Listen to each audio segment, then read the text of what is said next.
Namaskaram, everyone. With all the discussion about the Kashmir files and what happened, what didn't happen, what's the reality, what's the response, what's the impact, what to do about it, we're going to address today some of the dilution and misinterpretations of the history of Sanatana Hindu Dharma, what happened, what didn't happen, what's the reality, and how to come out of it. Is it that we're just supposed to be angry, we're just supposed to feel bad, we're supposed to be hopeless, we're supposed to blame others? How is a Hindu supposed to respond to this, being that the definition of a Hindu from Meru Tantra is the one who has renounced all ignorance and inferiority is a Hindu. So renouncing our ignorance and our powerlessness. So we are sworn to ahimsa, non-violence, Vasudev Kudambakam, the entire world as one family, and the space of Advaita oneness, manifesting the reality of all beings as per the Varnashrama Dharma and the Gotra system to ensure that all beings fulfill the purpose for which they come to this planet. At current which there are 0 Hindu countries on this planet, 0 countries which operate via or under a Hindu constitution such as Manusmriti. So there is no country, although there are countries that explicitly protect all the other major religions, there is not a single country of the 200 approximate countries recognized by United Nations currently that has as its constitution a Hindu country, and thereby there's not a single place, piece, parcel of land on this entire planet that stands to protect the Hindu religion. There's 2 billion practicing Hindus worldwide, not a single place anywhere on this planet stands to ensure that their way of life and the oldest living civilization is preserved. Hindus, wake up.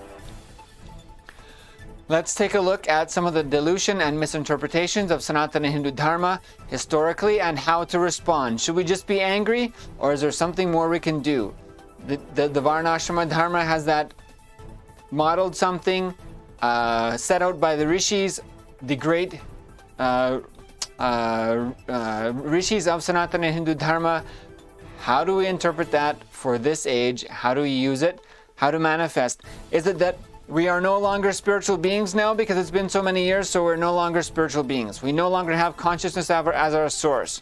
We're simply given to our lust satisfactions and our inner hatred and outer violence. That's the only path for Hindus.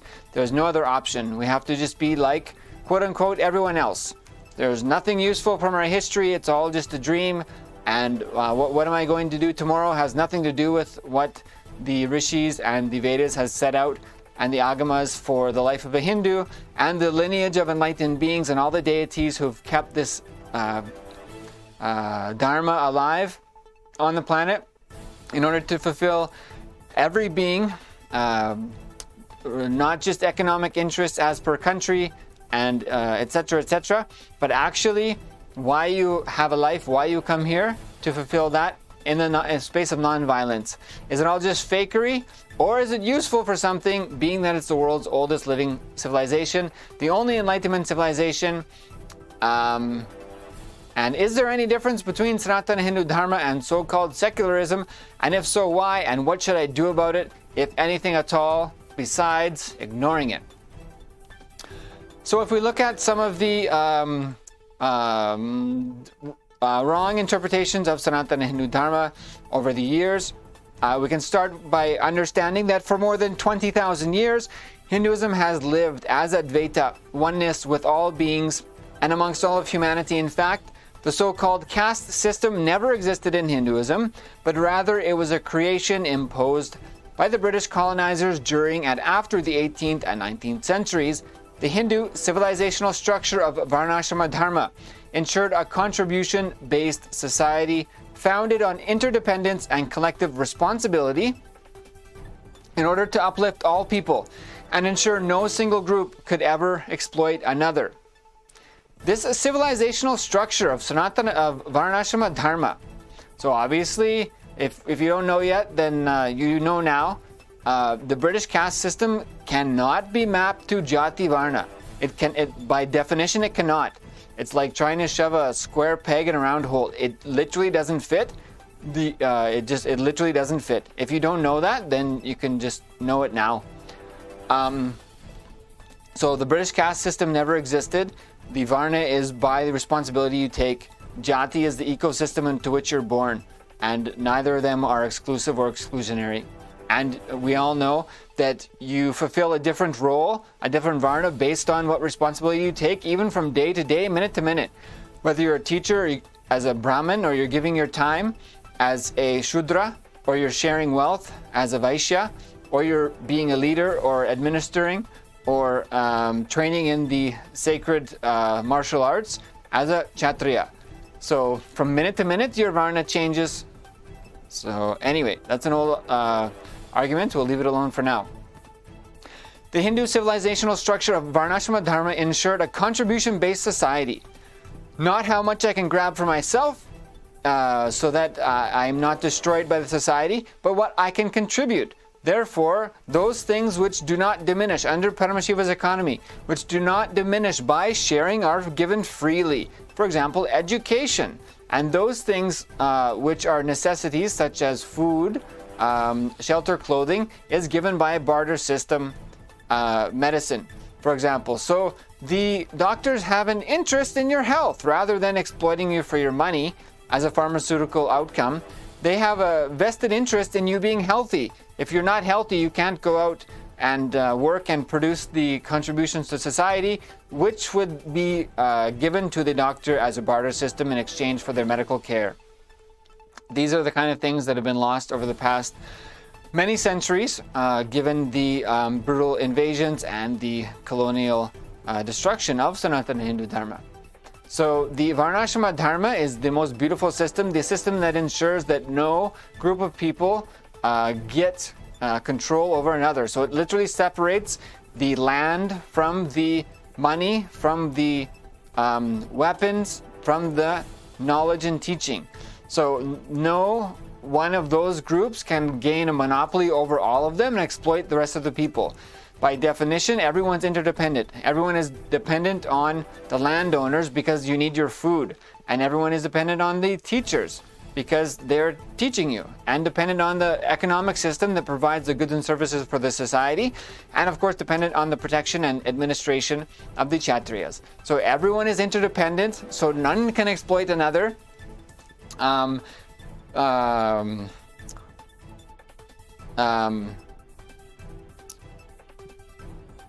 Because they are not permitted to exercise power in more than one of these areas, by definition. Little known, strangely and surprisingly little known aspect of the Hindu ecosystem, but there it is. So for over 20,000 years of Hindu Varnashrama Dharma, we have operated on the principle of oneness, Advaita.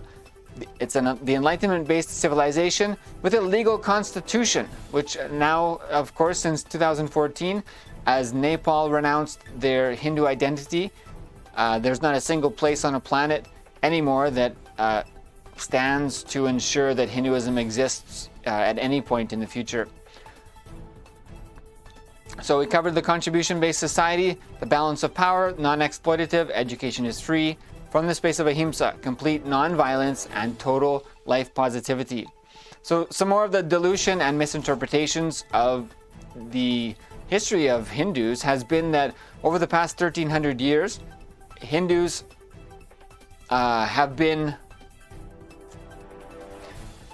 the past 1,300 years for Hindus has been 1,000 years of brutal invasion and 200 years of colonial occupation. In addition, the modern deep state today is extremely anti-Hindu in nature. Hindu gurus face constant false legal attacks, and no country operates with a Hindu constitution. No country constitution any place protects the Hindu religion. We're all well aware of the paid media, the media prostitutes, the extreme negativity, whether it's attacking every Hindu festival, saying have your waterless holy, etc. Attacking Jallikattu and the every tradition offering milk to to the deities, and even having cows using gomutra. The anti-Hindu ecosystem and the anti-Hindu media, the Hindu music media in India, we see is extremely focused on abusing every aspect of Sanatana Hindu Dharma. The lack of a Hindu constitution, a secular constitution, literally views and treats all Hindus as a persecuted minority under the constitution by definition of your identifying as a Hindu itself. So Hindus, this is your secularism. So this you're choosing persecution under the law by identifying yourself as a Hindu.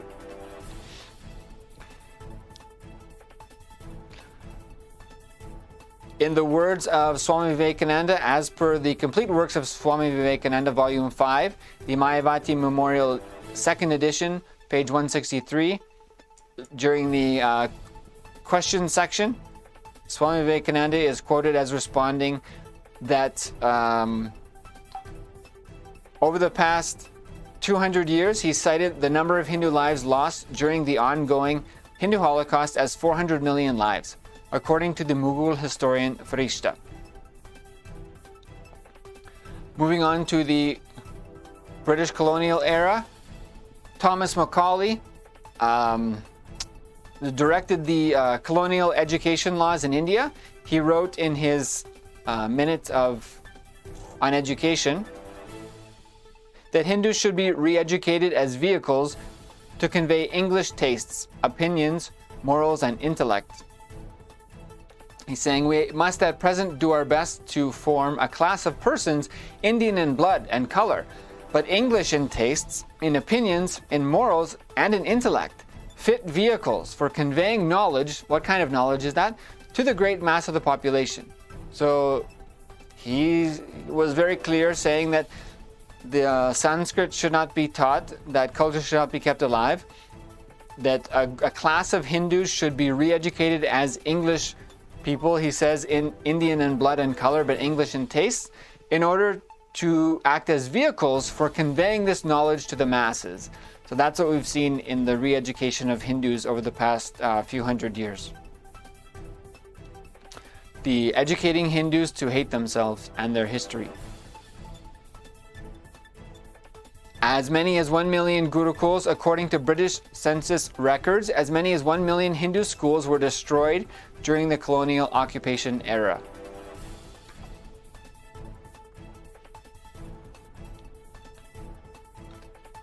Various sources have meticulously documented the over 30 million Hindus who starved to death as a result of preventable famines during the colonial period of 1770 to 1815, and of course the Bengal famines continuing after that, including during the Second World War, whereas Winston Churchill claimed that Hindus were a beastly group with a beastly religion, and that they deserved to die via starvation because they, quote, were breeding like rabbits. This is the voted greatest Brit of all time, Sir Winston Churchill. So now, how do we bridge this gap? How do we restore the only living Enlightenment tradition for all beings that come to this planet? How do we ensure that the beings that come here can fulfill their purpose? How do we ensure that Earth continues to have a purpose so it continues to exist?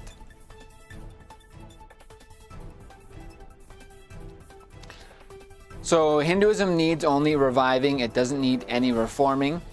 The principles of ahimsa, non-violence towards all beings, Advaita, oneness amongst all beings, Vasudev Kutumbakam, treating all the world as one family, doesn't require any modification or updation. Nothing about this needs to be changed. The problem is we stopped living it. So all that's required is for Hindus themselves to recommit their life and energy to the principles of the Sanatana Hindu Dharma, that life is for others, and to revive the Varnashrama Dharma, the Hindu civilization, to ensure all the great contributions of Hindu civilization to the entire planet, and ensure the rights of all beings are protected. Simply a revival of the original Hindu principles is required. The success of the civilization has already been demonstrated over many thousands of years.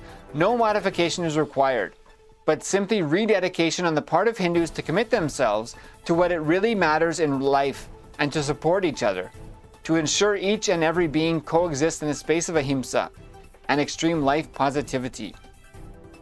What will you recreate that rishis and Vedas have not already commented on and detailed through agamas? Each meticulous action needed for enlightenment.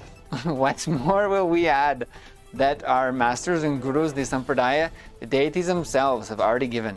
What more will you add other than yourself and your life? We don't need to reinvent anything. We actually need to rededicate the whole everything and lost. The destruction of Hinduism has happened because Hindus stopped living it. This is what our Hindu ancestors have developed and modeled and lived for many thousands of years. All of the problems Hindus face today is because we turned our back on the tree that gave us the fruit called life. We must learn to water the tree and keep it alive for the next generation, to save the planet Earth, and for all of our personal reasons also. It's the simply negligent attitude of Hindus towards their own past. It's responsible for everything related to Hinduism getting wiped out. Hindus must realign themselves to the original ancient Enlightenment Hindu civilization, which emphasizes contribution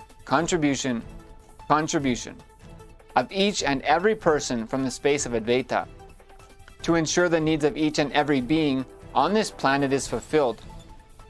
The existence always provides more than enough to fulfill every being's need, but it's never enough to fulfill even one person's greed. So Sanatana Hindu Dharma needs no updation.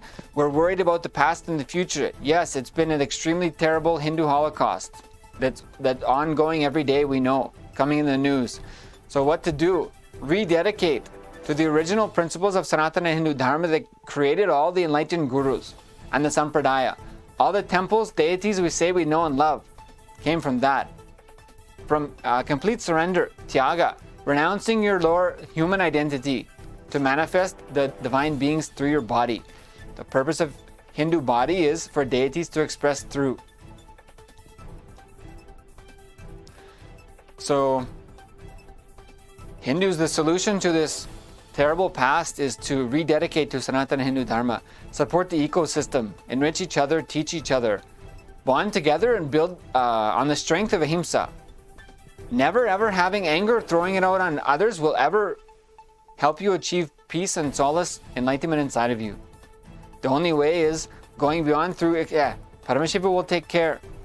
Go beyond that violence through extreme tyaga and dedication to the principles of Sanatana Hindu Dharma, and support others to do that. A loving community we already have. We already know everything we need to do. It's already there in Agamas. It's already there. We just need to do it. Stop searching for something new. What newness has come is that not a single place on planet Earth protects Hinduism anymore. We already know what we need to do. Just do it. We need to break our ignorance and our stupidity and our violence, actually. Enacting violence on anyone else will never make you non-violent and never make you free from that. Only you freeing yourself of your own self-ignorance can make you a Hindu. So we need to actually dedicate to the Enlightenment principles, not the modern principles of fighting your neighbor. It may seem counterintuitive because it is. So much addictions pulling us outside. The solution is fix you, and that changes your reality, changes your world. So support others to do that. We need to build the ecosystem, revive the ecosystem. Nothing wrong with Sanatana Hindu Dharma. All the problems are not because we lived it, because we didn't. Look at how your grandfather lived and experienced Sanatana Hindu Dharma in his life. And now look at your children and tell it hasn't degraded. And what your grandchildren will be like, any of them will be living Hindus at all. Even them, look at ourselves, not the grandchildren, look at ourselves only. So the answers are there. The life of ahimsa is necessary. It's our sworn duty as Hindus. And it's the only possibility, right? Eye for an eye leaves us all blind. So just start learning and supporting each other. take the Mahavakyas, do the chanting. The simple chanting heals and makes everything necessary happen for us. Practice your yoga and puja and build the ecosystem. Be a full-time Hindu, not a full-time secular. Full-time working in economy for what? To die a rich person and have no shraddha offered to you because your descendants are not practicing Hindus. So the only possibility is live as a Hindu. Give your life to Hinduism. Otherwise, you're giving your life to what? Then we cannot blame anyone else. So Hindus, stop blaming others. Let's start building the Hindu ecosystem again. You can send a message if you'd like to find out how you can contribute, or find out how to actually take advantage of all the great principles, practices, and living enlightenment of Sanatana Hindu Dharma. So many resources are there you can find out today. Thank you. Namaskaram.